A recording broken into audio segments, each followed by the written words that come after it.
Closing statements to wrap things up. We'll start again with Abdu. Oh, I'm sorry. I'm sitting here standing around like I don't have anything to do. So there's this whole debate I have to get to.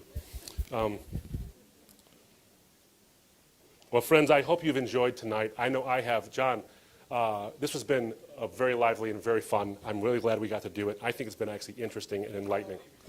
We do, long and the short of it. We'll do that. Thank you all for being here. I hope you've enjoyed this. The summarization of the evidence is what I said before, the three things that I think the majority of scholars agrees on about the historical Jesus. That he died by crucifixion, that there was something that caused his disciples to believe he had risen, actually risen from the dead, so strong that they were willing to suffer and die for that belief. So strong was that appearance that Paul the Apostle himself, an enemy of the Christian faith, becomes one of its, in fact, probably its greatest champion. I don't think any of that's been challenged today. Not one of it, not a bit of it. And so I think the evidence points in to the direction of the resurrection. It's the best explanation for what we have.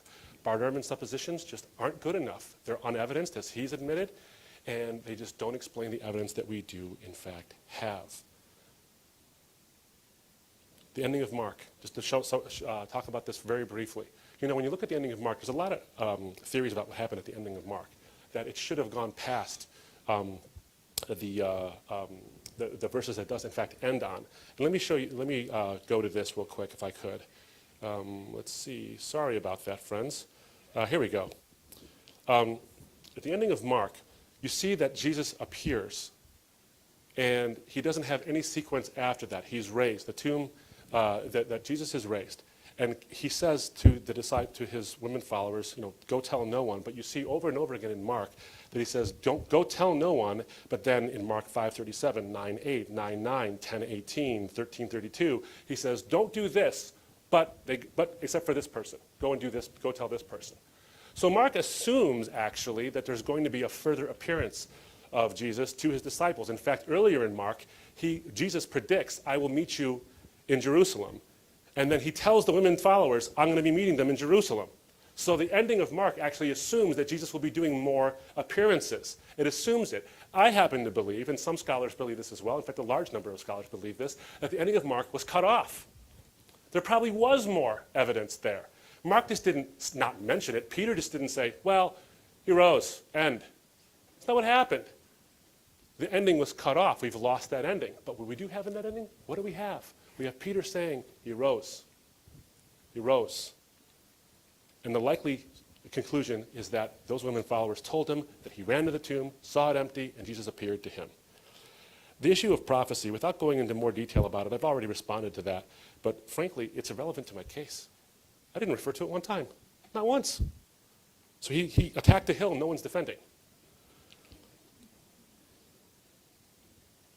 John would point the biased finger at Christians, saying that because of the confirmation bias, if the resurrection is even possible, despite being improbable, Christians would believe it.